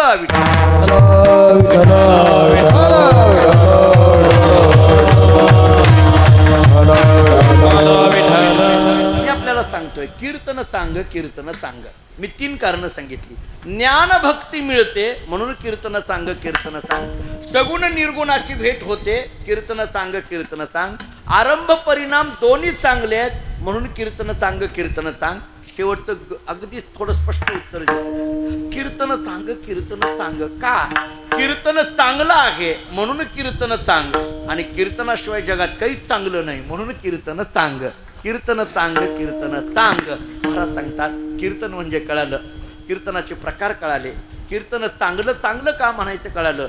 माझ्या दृष्टीने एक प्रश्न राहिला आता, काय? कीर्तन सोपं आहे का अवघड आहे? पूर्वीचं सांगू, पाहून या ग्रंथ करावे कीर्तन अवघड. आताच सांगू, ऐकून या यूट्यूब करावे कीर्तन सोपं आहे. आता फार ताण नाही महाराज, आता काही नाही, जसंच्या तसं माणसं पाठ करतात, जसंच्या तसं सांगितलं जातं, त्यांना काही ताण नाही. पूर्वी मात्र ज्ञानेश्वरीची एक ओवी असायची, त्याला गाथ्यातलं एक प्रमाण असायचं, त्याला नाद भागवतातली एक ओवी असायची, त्याला रामायणाचा एखादा दाखला असायचा, त्याला तत्वज्ञानाची एखादी प्रक्रिया असायची, आणि एक मुद्दा इतक्या सगळ्या गोष्टींनी परिपूर्ण असायचा, त्यामुळे तो श्रोत्यांच्या हृदयाचा ठाव घ्यायचा. विठ्ठल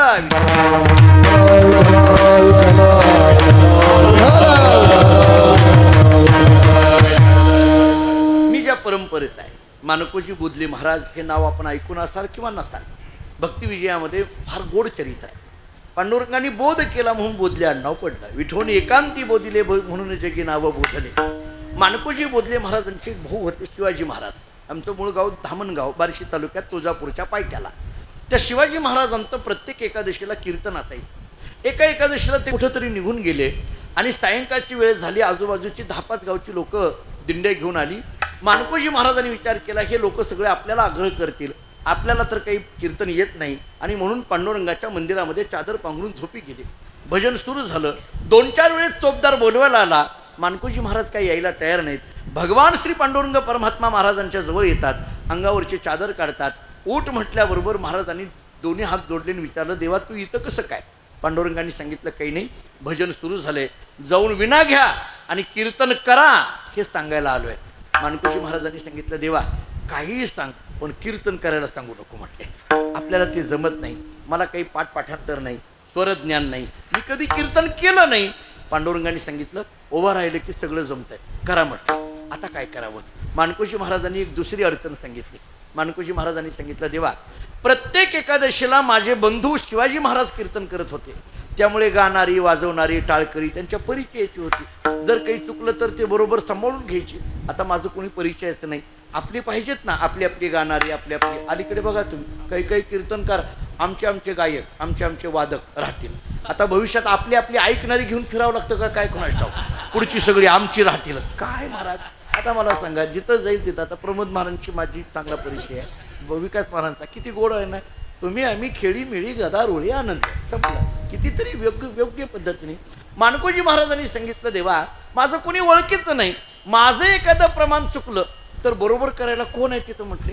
पांडुरंगांनी सांगितलं, एवढीच अडचण आहे ना? हो, काळजी करू नका म्हटले, मी तुमच्या पाठीमागं कीर्तनात उभा राहतो. मग तर काय अडचण नाही ना, मी उभा राहतो ना टाळ घेऊन, काही चुकलं तर बरोबर करायला मी आहे ना.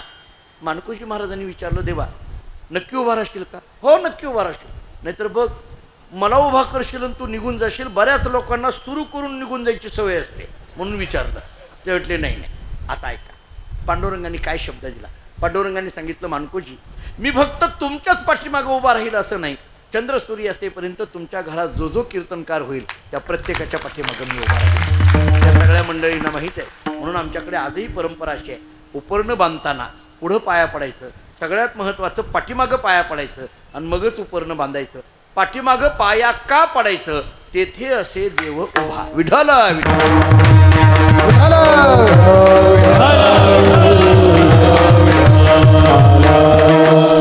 महाराज सांगतात, कीर्तन चांग.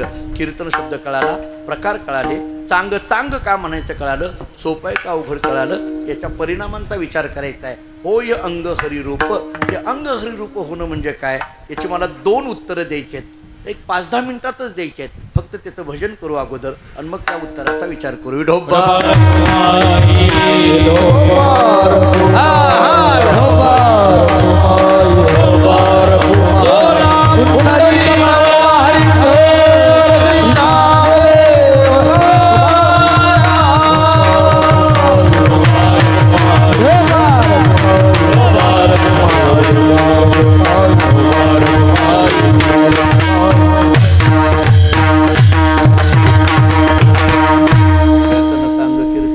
होय अंग हरिरूप प्रेमी छंदेनाचे डोली हरपले देह भा. विढाला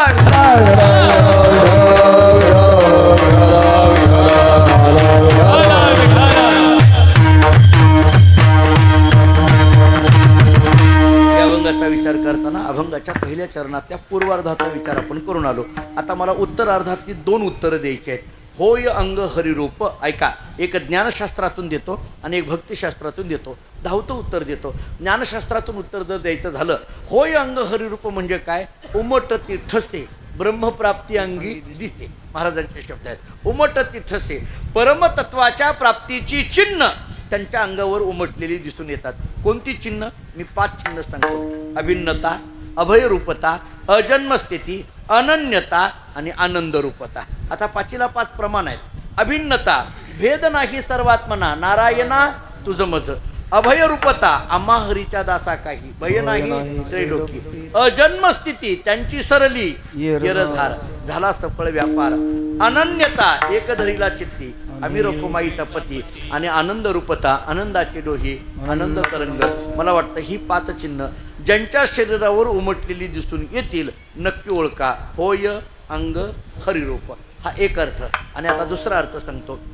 होय अंग हरिरूप भक्तिशास्त्रातून उद्धव श्रीकृष्ण परमात्म्याचं नामस्मरण करताना आता उद्धव वाटत नव्हते, ते कृष्ण रूप प्राप्त झालेलं होतं. गोपिका आणि गोपाळ सुद्धा भुलून गेले होते की त्यांना हा कृष्णच आहे असं वाटत होतं. रामायणाचा दाखला देतो. रामचंद्र प्रभू सीतामाईचा शोध करायला निघाल्यानंतर पुढं गेल्यानंतर सुग्रीवाची आणि रामाची भेट झाली. नव्हे दोघात मैत्री झाली. मला कधी कधी आश्चर्य वाटतं, राम आणि सुग्रीवामध्ये मैत्री का झाली असेल बरं? काहीतरी समानता पाहिजे ना. एक समानता आहे, पत्नी विरहाचं दुःख दोघालाही समान आहे. बघा, दोघालाही समान आहे. मला कधी कधी एक आश्चर्य वाटतं. मग मी एक प्रश्न उपस्थित करतो. मला सांगा, सुग्रीव आणि वाली याच्यामध्ये ताकदवान कोण होता? वाली होता महाराज. आणि रामाने मैत्री कोणाबरोबर केली? सुग्रीवाबरोबर. मैत्री बलवानाबरोबर करायची असते का दुबळ्याबरोबर? साधा प्रश्न आहे. बलवानाबरोबर करायची, पण रामाने केली कोणाबरोबर? दुबळ्याबरोबर, म्हणजे सुग्रीवाबरोबर. त्याची 2 कारणं. जरा आणखीन पुढे बोलू. जर रामचंद्र प्रभूंनी वालीबरोबर मैत्री केली असती, जरा बारीक रामायण आहे का बरं, रामचंद्र प्रभूंनी वालीबरोबर मैत्री केली असती आणि ही मैत्रीची गोष्ट रावणाला कळाली असती, तर रावण स्वतःहून स्थितीला घेऊन आला असता, रामचंद्र प्रभूंना दिलं असतं. या भानगडीत पडत नाही.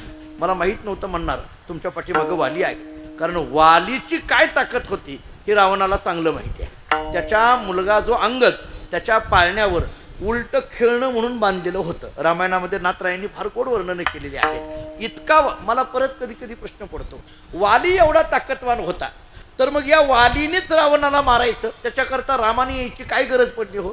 त्याचं एक उत्तर अध्यात्म रामायणामध्ये फार गोड दिलं. वाली ताकदवान होता हो, पण वाली व्यक्तिसंतुष्ट होता. म्हणजे काय? परिच्छिन्न वृत्तीचा होता. म्हणजे काय?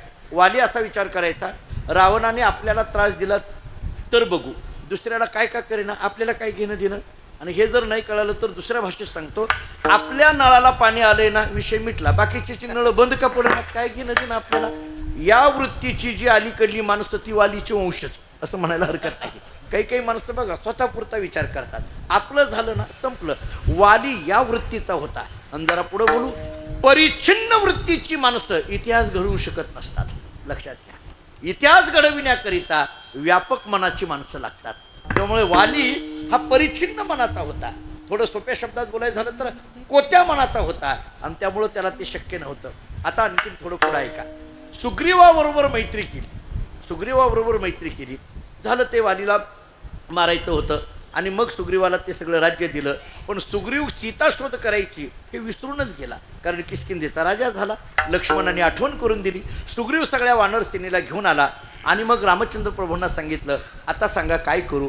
पूर्वेकडे, पश्चिमेकडे, उत्तरेकडे आणि दक्षिणेकडे वानर सेना पाठवली. नीट ऐका, मला होय अंग हरिरूप सांगायचं आहे. पूर्वेकडली वानरं सीता शोध करायला गेली, पश्चिमेकडली गेली, उत्तरेकडली गेली, दक्षिणेकडे निघालेले हनुमंतराय थोडे पुढे गेले आणि माघारी आले. रामाने विचारलं, का रे भीती वाटायला लागली का? नाही. मग का माघारी आला? हनुमंतरायांनी विचारला, प्रश्न असा विचारला, प्रभू तुम्ही कोणाला शोधायला पाठवता? म्हटले सीतेला. मग ज्या सीतामाईला शोधायला आम्हाला पाठवता त्या सीतामाईला आत्तापर्यंत आम्ही पाहिलंच नाही, तर शोधायचं कसं? हे कोणाच्या लक्षात आलं? हनुमंतरायाच्या बुद्धिमत्तांवर इष्ट. बाकीच्या वानरांच्या लक्षात आलं नाही. बऱ्याच माकडांच्या लक्षात येत नाही हे काय चाललंय, कशा करता चाललंय, कशा करता असतं, काही नाही, त्यांना काही घेणं देणं नसतं. पण हनुमंतरायाच्या मात्र हे लक्षात आलेलं आहे. आणि मग रामचंद्र प्रभूंनी सांगितलं, हनुमंता तुला सीता ओळखायची आहे ना, सांगतो नीट ऐक. जिथला परिसर रामरूप झालेला आहे, जिथले वृक्ष रामरूप झालेले आहेत, जिथले दगड रामरूप झालेले आहेत नव्हे जी स्त्री राम राम म्हणता म्हणता ती स्त्री न राहता रामरूप झाली ती स्त्री म्हणजे माझी सीता आहे. याचं कारण होय अंग हरिरूप. विठाला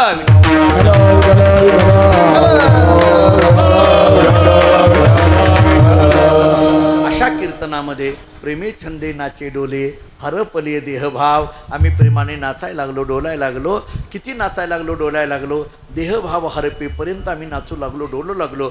या नाचण्या डोलण्यामुळे काय झालं आम्हाला कळालं. एक देशी जीवकळा हा सकळा सोयरा.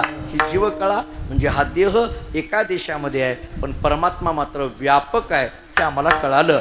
आता परमात्मा व्यापक आहे हे कळालं. कुणीतरी तुकाराम महाराजांना विचारलं महाराज कीर्तनामध्ये अंग हरिरूप झालं कीर्तनामध्ये देहभाव हरपून गेला कीर्तनामध्ये परमात्मा व्यापक आहे हे कळालं. हे सगळं जाऊ द्या म्हटले कीर्तनातून काय उरलं हे सांगा. कारण लोकांचं उरवण्यावर फार लक्ष आहे. बघा कीर्तनकाराला वाटतं उरलं पाहिजे पंक्तीवाल्याला वाटतं उरलं पाहिजे अहो सप्ताह करणाऱ्यालाही वाटतं उरलं पाहिजे. आम्ही एकदा काशीला मोठा सप्ताह केला फार मोठा सप्ताह केला. काशी सप्ताह करून आलो.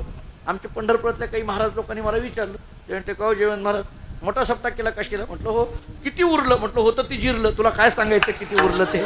लोकांना असं वाटतं की याच्यातून उरलं पाहिजे. तसं तुकाराम महाराजांना विचारलं महाराज तुम्ही करत असलेल्या कीर्तनातून काय उरलं अभंगाचं शेवट विचारलं. तुका म्हणे उरला देव तुका म्हणे उरला देव तुका म्हणे उरला देव तुका म्हणे उरला देव तुका म्हणे उरला देव तुका म्हणे उरला देव तुका म्हणे उरला देव तुका म्हणे उरला देव गेला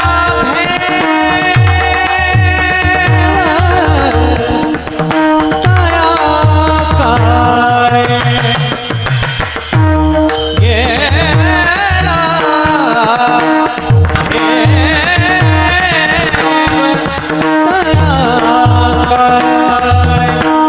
प्रेमे नाचे नाचे डोळे गेला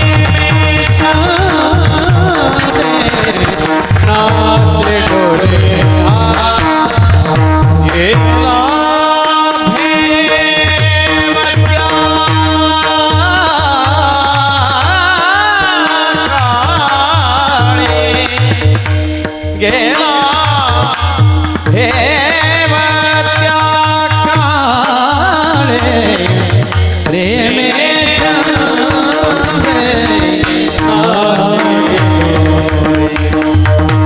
प्रेमे नाचे डोले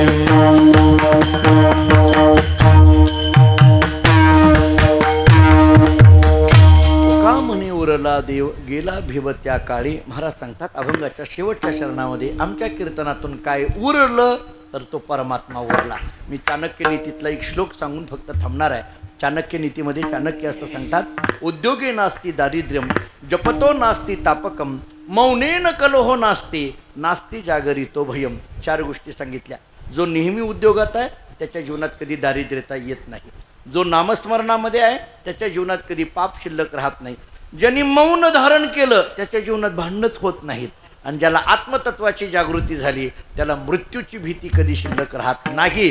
त्यामुळे गेला भेव त्या काळे याकरिता काय करावं लागेल कीर्तन चांग कीर्तन चांग. ज्ञानेश्वर माऊली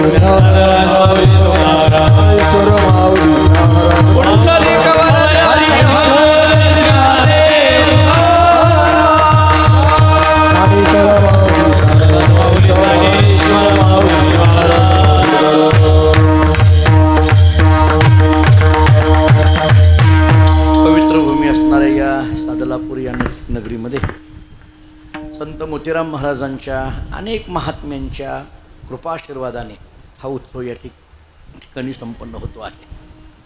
समस्त ग्रामस्थ मंडळी असतील, भाविक मंडळी असतील, तथा या सप्ताहाचे संयोजक श्री कोडगिरी असतील, यांच्या अथक परिश्रमातून हा उत्सव संपन्न होतो आहे. साधारण 5-6 महिन्यापूर्वी हरिभक्तीपरायण केशव महाराजांनी आम्हाला फोन करून या तारखेच्या संदर्भाने आम्हाला कल्पना दिलेली होती. परंतु प्रवासामध्ये प्रवास करणाऱ्या माणसाला प्रवासाच्या अडचणी माहीत असतात, त्यामुळे यायला थोडासा उशीर झाला. त्याबद्दल मी शेवटी क्षमा मागतो, कारण मला जेवढं बोलायचं होतं तेवढं बोलून घेतलं अगोदर, आणि मग म्हटलं काय असेल ते यांची क्षमा मागायचं ते नंतर बघू. कारण मला माहीत नव्हतं एका परिवाराकडून एवढ्या मोठ्या पद्धतीचा उत्सव होतो आहे आणि इतकी सगळी टाळकरी मंडळी आणि इतकी सगळी गुणवान गायक वादक मंडळी. खरं पाहायला गेलं तर या मंडळींची गावं कुठं आणि हे स्थान कुठं, या परिसरात संप्रदायाचं काम करणारी अनेक पूजनीय महाराज मंडळी इथं उपस्थित आहेत.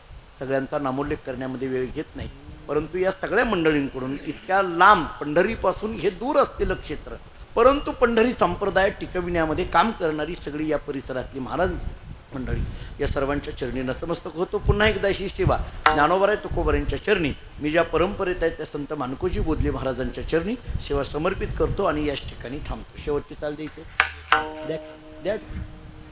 श्री हरिभक्तप्राय दिगंबर मामा सोन्ने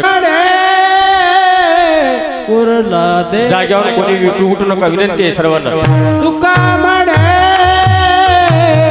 उरला